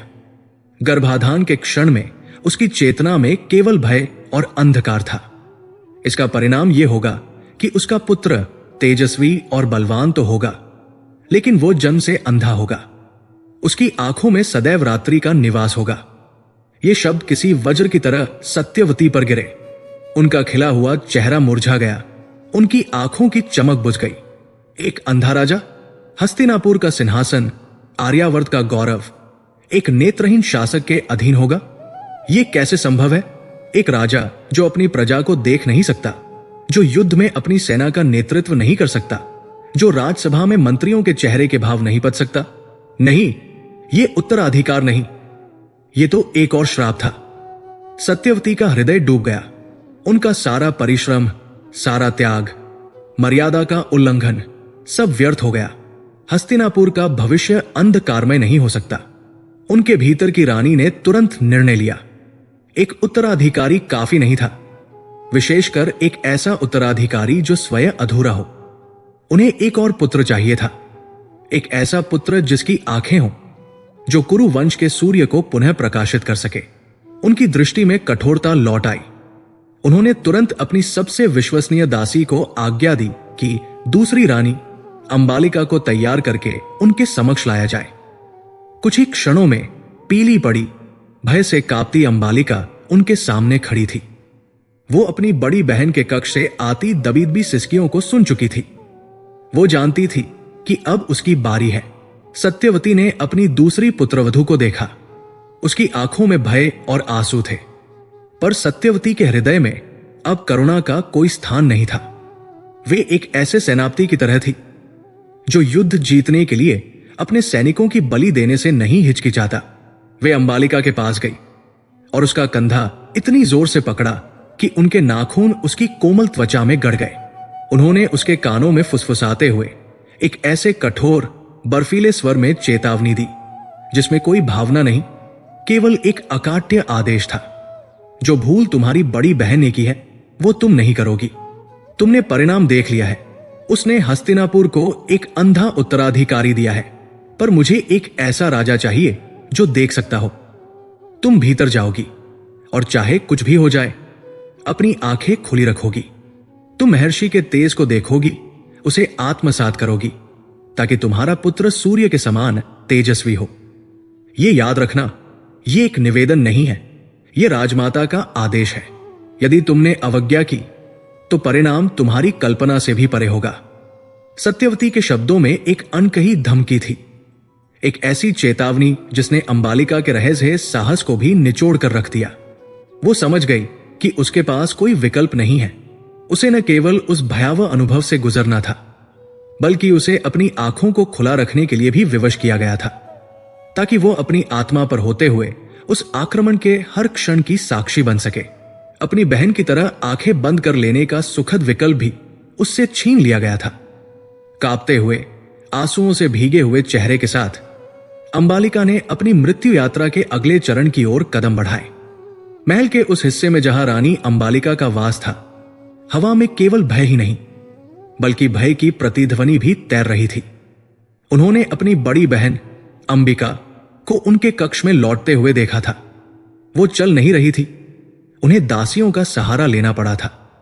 उनका शरीर तो उपस्थित था, पर उनकी आत्मा कहीं पीछे उस भयावह कक्ष में ही छूट गई थी। उनके चेहरे पर आंसुओं के सूखे हुए निशान थे, पर उनकी आंखें अब रो भी नहीं पा रही थी।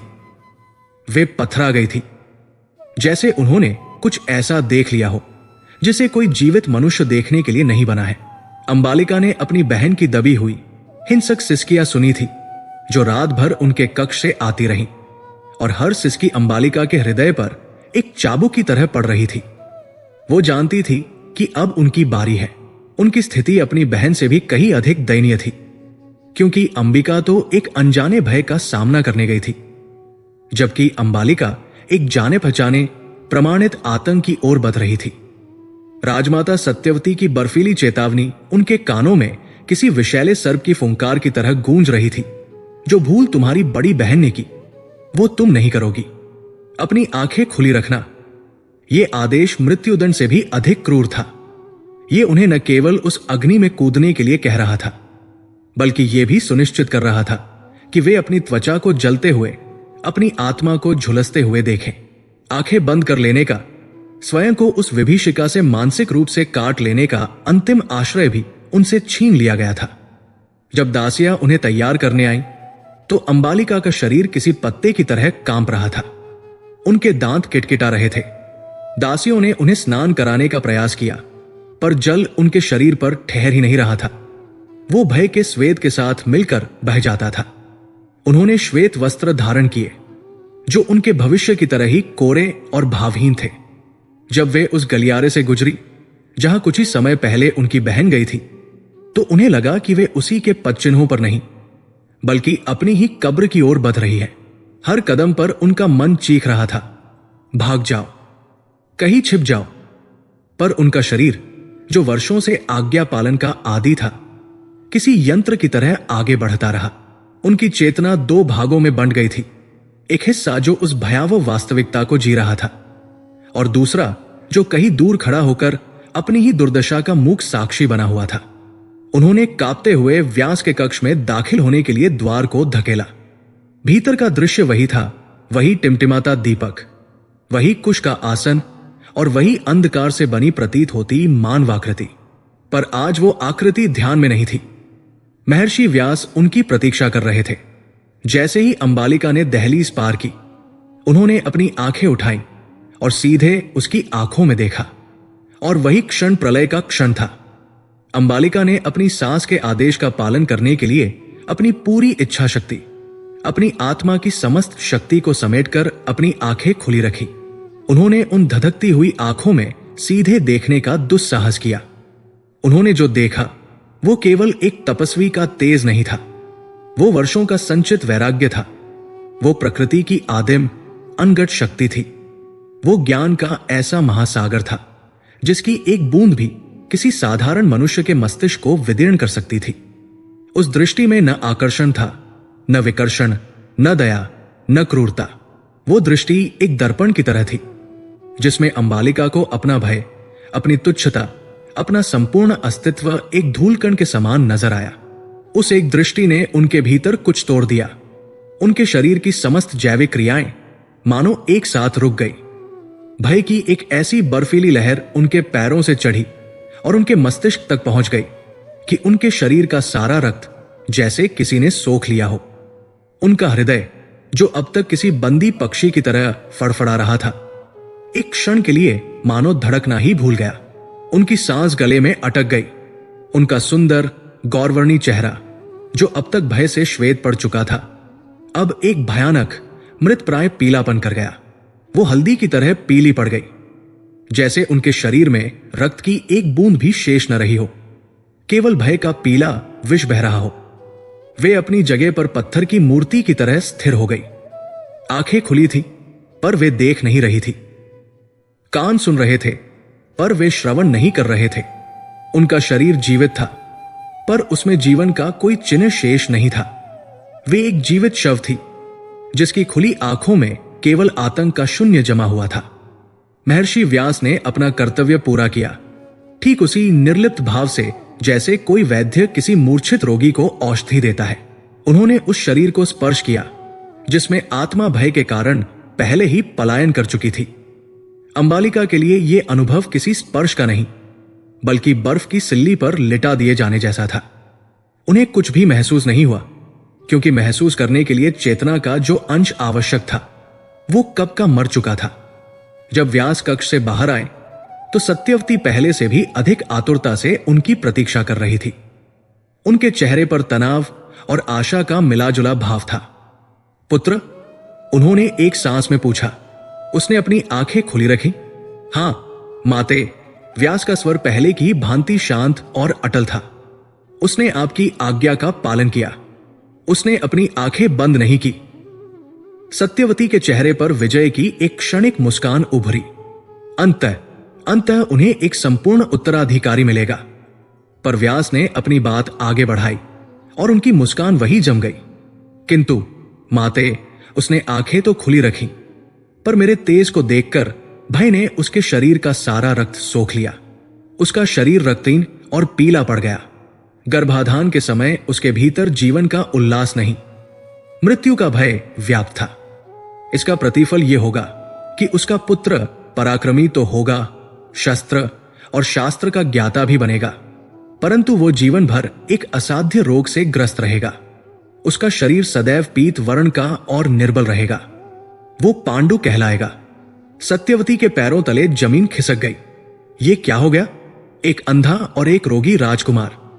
ये वो भविष्य नहीं था जिसकी उन्होंने कल्पना की थी।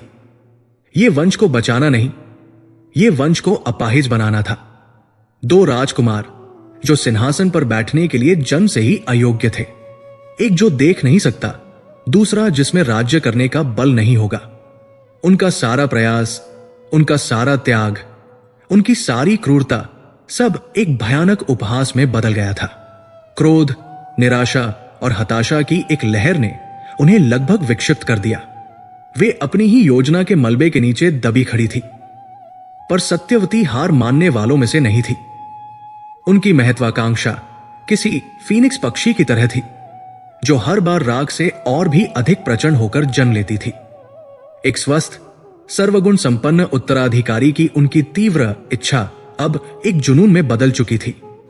वे इस खेल को तब तक नहीं छोड़ सकती थी जब तक वे जीत न जाएं। अपनी इसी विक्षिप्तता में उन्होंने एक और अविश्वसनीय निर्णय लिया। उन्होंने दासियों को आदेश दिया कि रानी अंबिका को एक बार फिर से तैयार किया जाए। वे एक और प्रयास करेंगी। वे भाग्य को विवश कर देंगी कि वो उनके आगे झुके। जब यह आदेश अंबिका तक पहुंचा तो वो जो अब तक एक टूटी हुई गुड़िया की तरह अपने बिस्तर पर पड़ी थी, उनके भीतर कुछ जागा। यह साहस नहीं था, यह अस्तित्व की अंतिम लड़ाई थी। उन्होंने उस अनुभव को एक बार जिया था और उसकी स्मृति ही उन्हें हर पल मार रही थी। दोबारा उस कक्ष में जाने का अर्थ था अपनी बची खुची आत्मा को भी सदा के लिए खो देना। जब सत्यवती स्वयं उनके कक्ष में आई और उन्हें आदेश दिया, तो अंबिका ने पहली बार अपनी सास की आंखों में देखा। पर इस बार उनकी आंखों में भय नहीं, एक शांत अडिग इंकार था। नहीं माते, उनकी आवाज किसी टूटे हुए कांच की तरह खुरदरी थी। अब और नहीं। आप मेरा शीश कटवा सकती हैं, मुझे विष दे सकती हैं, पर मैं दोबारा उस नर्क में नहीं जाऊंगी। उनके इस अप्रत्याशित विद्रोह ने सत्यवती को एक क्षण के लिए स्तब्ध कर दिया। पर अंबिका की आंखों में उन्हें अपनी मृत्यु का भय नहीं, बल्कि उस अनुभव को दोबारा जीने का आतंक दिखा, जो मृत्यु से भी कहीं अधिक बड़ा था। सत्यवती समझ गई कि उन्हें विवश नहीं किया जा सकता, पर जब एक रानी ने विद्रोह किया तो उसने अनजाने में ही एक नया मार्ग खोल दिया। अंबिका, जिसने अपनी पूरी चेतना खो दी थी, अब अपने अस्तित्व को बचाने के लिए धूर्तता का सहारा ले रही थी। उन्होंने अपनी सास से कहा, मैं जाऊंगी माते, पर मुझे कुछ समय चाहिए स्वयं को तैयार करने के लिए। सत्यवती, जिन्हें लगा कि उनका भय ही बोल रहा है, मान गई, पर अंबिका के मस्तिष्क में एक योजना आकार ले रही थी। उन्होंने अपनी सबसे विश्वासपात्र दासी को बुलाया। वो दासी, जिसका नाम परिश्रमी था, न केवल असाधारण रूप से सुंदर थी, बल्कि अत्यंत चतुर और स्वामी भक्त भी थी। वो अंबिका के साथ काशी से ही आई थी और उनकी हर पीड़ा की मूक साक्षी थी। अंबिका ने उस दासी के हाथ पकड़ लिए। आज तू केवल एक दासी नहीं, मेरी बहन का धर्म निभाएगी। तू मेरी और इस कुल की रक्षा करेगी। और फिर उन्होंने उसे अपनी योजना बताई। उन्होंने अपने राजसी वस्त्र उतारे और अपनी दासी को पहना दिए। अपना कीमती घूंघट उसके सिर पर डाल दिया, जिससे उसका चेहरा लगभग छिप गया। उन्होंने उसे समझाया, तुम मेरी जगह जाओगी, तुम भयभीत नहीं होगी। तुम एक रानी की तरह नहीं, एक सेविका की तरह जाओगी जो अपने स्वामी को प्रसन्न करने जा रही है। तुम इसे एक कर्तव्य समझना, एक सेवा। भयभीत मत होना, क्योंकि तुम किसी दैत्य के पास नहीं, एक महर्षि के पास जा रही हो, जो केवल अपना धर्म निभा रहे हैं।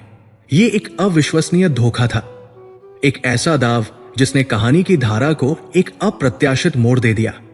परिश्रमी, जो अपनी स्वामिनी से अगाध प्रेम करती थी और शायद जिसके मन में उस महान यज्ञ का हिस्सा बनने का एक अव्यक्त सम्मान भी था, इस कार्य के लिए तैयार हो गई।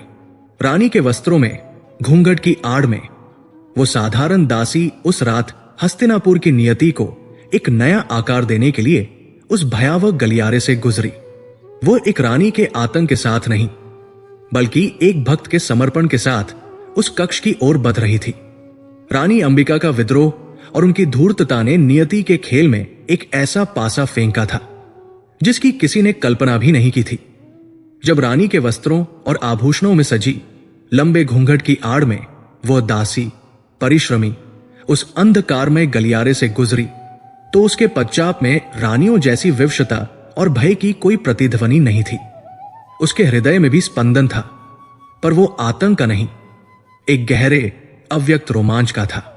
वो एक साधारण स्त्री थी, जिसका जीवन महलों की चार दीवारी में सेवा करते हुए ही बीत जाना था। आज भाग्य उसे एक ऐसे क्षण का साक्षी बना रहा था, एक ऐसे महायज्ञ का हिस्सा बना रहा था जो इतिहास की दिशा बदलने वाला था। उसके लिए यह अपमान या पीड़ा नहीं, बल्कि उसके जीवन का सबसे बड़ा सौभाग्य था। एक ऐसा अवसर जब वो अपने कुल की स्वामिनी और अपने राज्य के लिए कुछ अर्पित कर सकती थी। वो एक रानी के धोखे को पूरा करने नहीं जा रही थी। वो एक भक्त की तरह अपने आराध्य के समक्ष एक पवित्र कर्तव्य का निर्वाह करने जा रही थी। जैसे ही उसने कक्ष में प्रवेश किया, उसकी आंखों ने वही दृश्य देखा जिसने दो राजकुमारियों की आत्मा को सुखा दिया था। वही टिमटिमाता दीपक, वही कुश का आसन, वही जटाधारी कृष्ण अवर्णी तेजस्वी काया। पर दृष्टि और दृष्टिकोण में आकाश पाताल का अंतर होता है। जहां रानियों को एक भयावह आदिम दैत्य दिखा था, वही परिश्रमी को एक सिद्ध महायोगी, ज्ञान और तप की साक्षात प्रतिमूर्ति के दर्शन हुए। उसे व्यास की जटाओं में सर्प नहीं, बल्कि ज्ञान की उलझी हुई गुत्थियां दिखाई दी। उनके कृष्ण वर्ण में उसे अंधकार नहीं, बल्कि ब्रह्मांड की गहनता का आभास हुआ। और जब व्यास ने अपनी आंखें खोली, तो उन धधकती हुई आंखों में उसे अपनी मृत्यु का भय नहीं, बल्कि एक ऐसी दिव्य ऊर्जा का स्रोत दिखा जो जीवन का सृजन करने में सक्षम थी। उसके मन में भय नहीं, श्रद्धा और कर्तव्य का भाव था। वो कांपी नहीं, बल्कि सम्मान में झुक गई। उसने न तो अंबिका की तरह भय से अपनी आंखें बंद की, और न ही अंबालिका की तरह भय से उसका शरीर पीला पड़ा। उसने महर्षि को एक देवता के रूप में देखा और स्वयं को एक समर्पित भक्त के रूप में प्रस्तुत किया। उसने पूरे सम्मान, शांति और एक गहरी स्वीकृति के साथ अपने कर्तव्य का पालन किया। उसके लिए यह एक अनुष्ठान था, एक पवित्र संगम, जिसमें वह अपनी स्वामिनी और अपने राज्य के भविष्य के लिए स्वयं को एक आहुति की तरह समर्पित कर रही थी। उसका मन शांत था, उसकी आत्मा स्थिर थी और उसका गर्भ भय से नहीं बल्कि एक महान उद्देश्य की पूर्ति के गौरवपूर्ण भाव से युक्त था। जब व्यास उस रात कक्ष से बाहर निकले तो उनके मुख पर वो निर्विकार तटस्थ भाव नहीं था जो पिछली 2 बार था। आज उनके चेहरे पर एक गहन आध्यात्मिक संतोष का भाव था, जैसे किसी कुशल शिल्पी ने अपनी सर्वश्रेष्ठ कृति की रचना की हो। उनकी चाल में एक पूर्णता का बोध था। सत्यवती, जो अब तक आशा और निराशा के झूले में झूलते हुए लगभग टूट चुकी थी, उन्हें देखकर किसी अनिष्ट की आशंका से कांप उठीं। कहीं इस बार भी कोई अपूर्णता तो नहीं रह गई। उन्होंने कोई प्रश्न नहीं पूछा, केवल अपनी प्रश्नवाचक दृष्टि से अपने पुत्र की ओर देखा। व्यास ने अपनी मां के समक्ष सिर झुकाया और उनकी वाणी में पहली बार कर्तव्य की शुष्कता के स्थान पर एक भीनी सी आर्द्रता थी। मां, उन्होंने कहा, और इस बार इस संबोधन में केवल एक तथ्य की स्वीकृति नहीं बल्कि एक गहरे संतोष का भाव भी था। आज ये यज्ञ सफल हुआ है। आज गर्भाधान की प्रक्रिया भय और विवशता से नहीं बल्कि श्रद्धा और समर्पण से पूर्ण हुई है। उन्होंने सत्यवती की ओर देखा, जिनकी आंखों में अभी भी अविश्वास और शंका थी। जिस स्त्री को आज रात भेजा गया था वो रानी नहीं थी। व्यास ने शांत स्वर में कहा और सत्यवती का हृदय एक क्षण के लिए बैठ गया। धोखा, वो एक दासी थी, पर उसके मन में अपनी स्वामिनी के प्रति जो कर्तव्यनिष्ठा थी और इस धर्म यज्ञ के प्रति जो श्रद्धा थी, उसने उसे किसी भी रानी से श्रेष्ठ बना दिया। उन्होंने आगे भविष्यवाणी की, मां, इस दासी के गर्भ से जो पुत्र जन्म लेगा वो इस युग के सबसे बड़े ज्ञानियों और धर्म का पालन करने वालों में से एक होगा। उसका जन्म एक ऐसे मन से हुआ है जो भय और घृणा से मुक्त था, इसलिए उसका चरित्र दोष रहित होगा। उसकी आत्मा में सेवा और कर्तव्य का भाव होगा, इसलिए वो कभी सत्ता का लोभी नहीं होगा। वो वेदों का ज्ञाता, नीतियों का विशेषज्ञ और धर्म का साक्षात स्वरूप होगा। वो किसी भी राज सिंहासन का मोहताज नहीं होगा बल्कि राजाओं का मार्गदर्शक बनेगा। उसका विवेक हस्तिनापुर की सबसे बड़ी निधि सिद्ध होगा। वो स्वयं राजा नहीं बनेगा, पर बड़े बड़े राजा उसके समक्ष परामर्श के लिए सिर झुकाएंगे। उसका नाम विदुर होगा और वो अपने नाम को सार्थक करेगा। सत्यवती मौन खड़ी सुनती रही। उनके भीतर भावनाओं का एक बवंडर उठ रहा था। उन्हें वह मिल गया था जिसकी वे कामना कर रही थी, एक सर्वगुण संपन्न, स्वस्थ और बुद्धिमान उत्तराधिकारी। पर नियति ने उनके साथ कैसा क्रूर उपहास किया था। जो पुत्र सिंहासन के लिए सबसे योग्य था, उसकी नसों में कुरु वंश का रक्त तो होगा, पर उसकी पहचान एक दासी पुत्र की होगी जो उसे सिंहासन के अधिकार से सदा के लिए वंचित कर देगी। उन्होंने एक हीरा तो पा लिया था, पर वो हीरा राजमुकुट में जड़ने के लिए नहीं बल्कि केवल खजाने में रखने के लिए था। समय का चक्र घुमा। महल में 3 गर्भ एक साथ पलने लगे, जो केवल 3 शिशु नहीं बल्कि हस्तिनापुर के एक जटिल और द्वंद्वपूर्ण भविष्य को अपने भीतर समेटे हुए थे। अंतः प्रसव का समय आया और नियति का अंतिम विधान एक एक करके प्रकट होने लगा। सर्वप्रथम रानी अंबिका ने एक पुत्र को जन्म दिया। पूरे महल में उत्सव की तैयारी शुरू हो गई, परंतु यह हर्षोल्लास क्षणिक था। जब दाई ने शिशु को देखा तो उसकी चीख निकल गई। बालक की आंखें बंद थी और वे कभी नहीं खुली। व्यास की भविष्यवाणी सत्य हुई थी। उस पुत्र का नाम धृतराष्ट्र रखा गया। वो अद्भुत रूप से बलशाली था, पर जन्म से ही अंधा था। सत्यवती ने अपने पहले पौत्र को अपनी गोद में लिया, पर उन्हें उसके स्पर्श में एक अधूरेपन का, एक अंधकार का एहसास हुआ। कुछ समय पश्चात रानी अंबालिका ने भी एक पुत्र को जन्म दिया। इस बार महल में आशा और भय का मिलाजुला माहौल था। बालक की आंखें खुली थी, वो देख सकता था। एक क्षण के लिए सत्यवती को लगा कि उनकी इच्छा पूरी हो गई, पर जैसे ही उन्होंने बालक को देखा, उनका हृदय बैठ गया। उसका पूरा शरीर मोम की तरह पीला और निस्तेज था। वो अत्यंत दुर्बल और रोगी प्रतीत हो रहा था।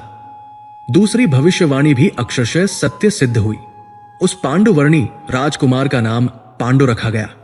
सत्यवती ने अपने दूसरे पौत्र को देखा। और उन्हें उसमें एक सुंदर किंतु डरते हुए पात्र की छवि दिखाई दी, जो राज्य का भार उठाने में शायद ही कभी सक्षम हो पाता। और अंत में महल के एक शांत उपेक्षित कोने में दासी परिश्रमी ने एक पुत्र को जन्म दिया। उसके जन्म पर कोई उत्सव नहीं हुआ, कोई शंखनाद नहीं हुआ, पर वो शिशु पूर्ण था।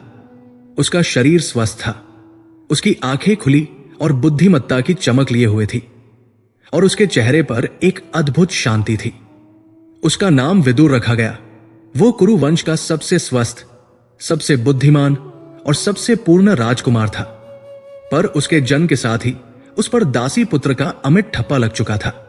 सत्यवती ने वंश को विनाश से तो बचा लिया था। उनके पास अब 3-3 राजकुमार थे। हस्तिनापुर का सिंहासन अब सूना नहीं था, परंतु अपनी इस विजय में वे अपनी पराजय को स्पष्ट रूप से देख सकती थी। नियो की उस एक भयावह रात ने रानियों के मन में बसे भय और आतंक ने उन पुत्रों के भविष्य में ही संघर्ष और विनाश के बीज बो दिए थे, जिन्हें अंकुरित होना ही था। एक के शारीरिक अंधेपन ने उसे सत्ता के प्रति एक अतृप्त मानसिक भूख दे दी। धृतराष्ट्र संसार को देख नहीं सकते थे, इसलिए वे उसे नियंत्रित करना चाहते थे। सिंहासन उनके लिए केवल एक अधिकार नहीं, बल्कि उनके अधूरेपन को भरने का एकमात्र साधन बन गया। और इसी आसक्ति ने उन्हें भविष्य में अपने पुत्रों के हर अधर्म पर आंखें मूंद लेने के लिए विवश कर दिया। दूसरे की शारीरिक कमजोरी और रुग्णता ने राज्य को अस्थिर कर दिया। पांडु वीर और योग्य होते हुए भी अपने शरीर से सदैव संघर्ष करते रहे, जिसने उन्हें अंततः सिंहासन त्याग कर वन जाने पर विवश किया और एक ऐसा शक्ति शून्य स्थान बना दिया जिसे भरने के लिए षड्यंत्रों और महत्वाकांक्षाओं को खुला मैदान मिल गया। और तीसरा, जो सिंहासन पर बैठने के लिए हर दृष्टि से सबसे योग्य था, उसे समाज और कुल की मर्यादाओं ने दासी पुत्र होने के कारण कभी वो अधिकार नहीं दिया जिसका वो वास्तविक हकदार था। विदुर धर्म और नीति के अवतार तो बने, पर उनकी स्थिति उस वैद्य जैसी हो गई जिसकी सलाह को रोगी सुनने के लिए तो तैयार था, पर मानने के लिए नहीं। वे जीवन भर हस्तिनापुर के विवेक की आवाज बने रहे, एक ऐसी आवाज जिसे सबने सुना पर माना किसी ने नहीं।